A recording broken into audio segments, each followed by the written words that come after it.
I have my evidence markers along with measurements, because you want to preserve not just by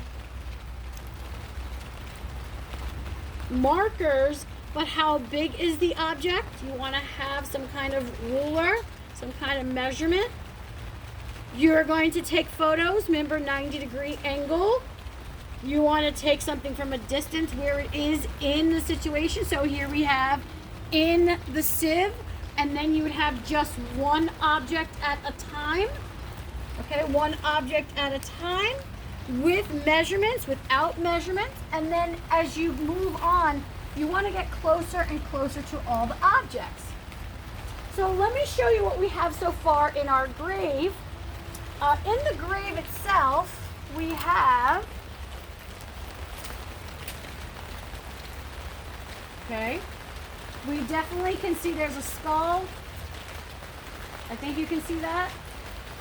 You can see that there is a shirt, a shoe, and then there's next to the skull, there's a phone case. So you're not sure, maybe someone took the phone. You want to measure the depth of where that was found. You want to triangulate that also, just like we did before. Okay, very close to the skull in terms of depth. It's amazing we didn't really see it. We only saw the top of the skull before, and now we can see it. We also see the formation of a wall, which maybe you didn't see before. You can kind of see that this grave ends somewhere. So we start to feel where it becomes a little bit more packed in terms of soil versus the loose soil. So what do we need to do in terms of sketching?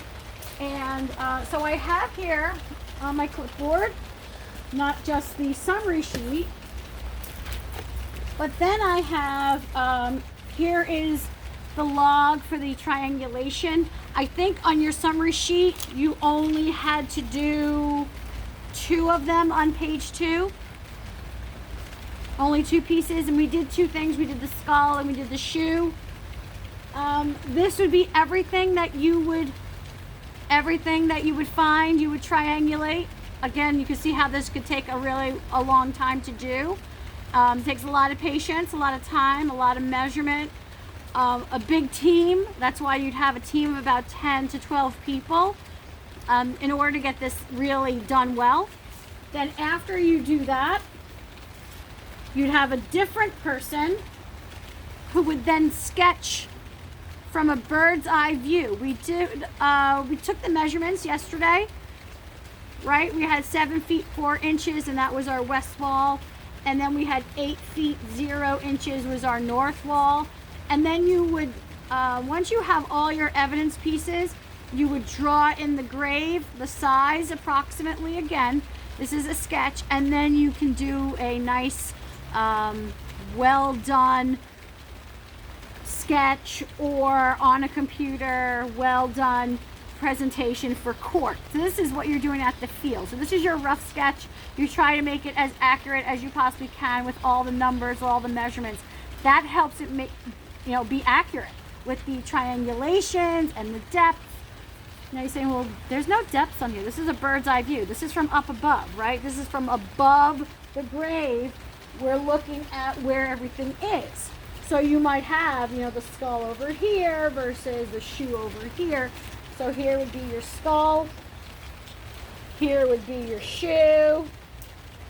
I don't draw, so here's your skull, here's your shoe. Here is your grave site itself. However you're going to do it. And then you put measurements. Obviously, this is a rough sketch. Okay, I don't know if you could see that. I know I drew it in pencil.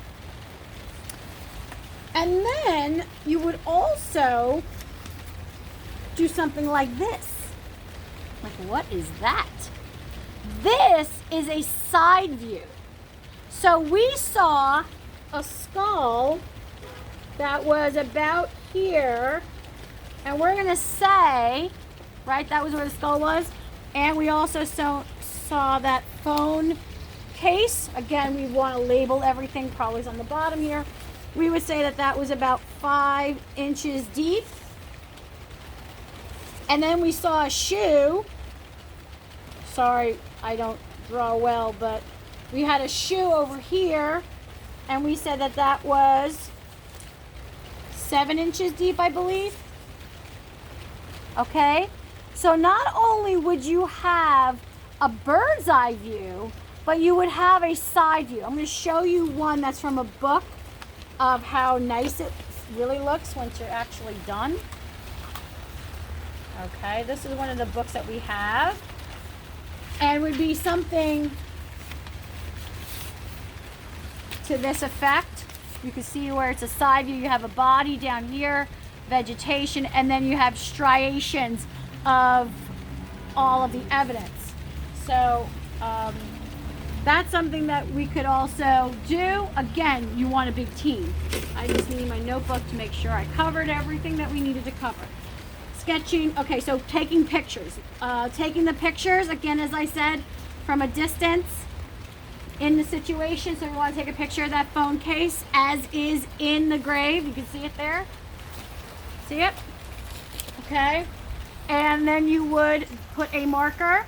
Next thing we would do would be a marker. So we already have our 1, 2, and now we need evidence number 3. You can't even see it. Here, I'm going to put it up here. You wouldn't necessarily put it on top of the evidence, but just so you can see, that's where you would put number 3.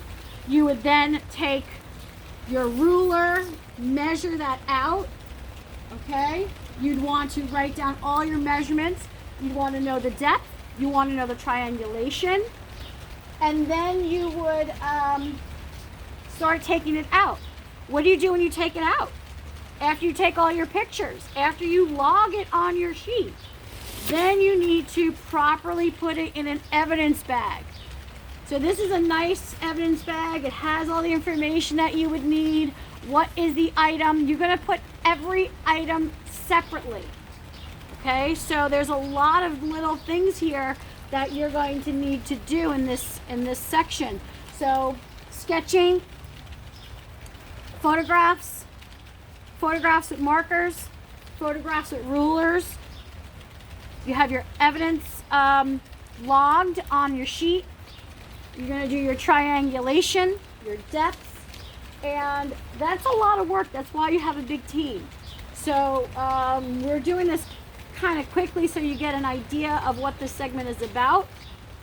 But basically that pretty much covers sketching and how to take your photos, your evidence, your logging, and then the next we're going to try to get as much evidence as we can, and then hopefully we'll be ready to take out this body. Okay, so that is segment 4.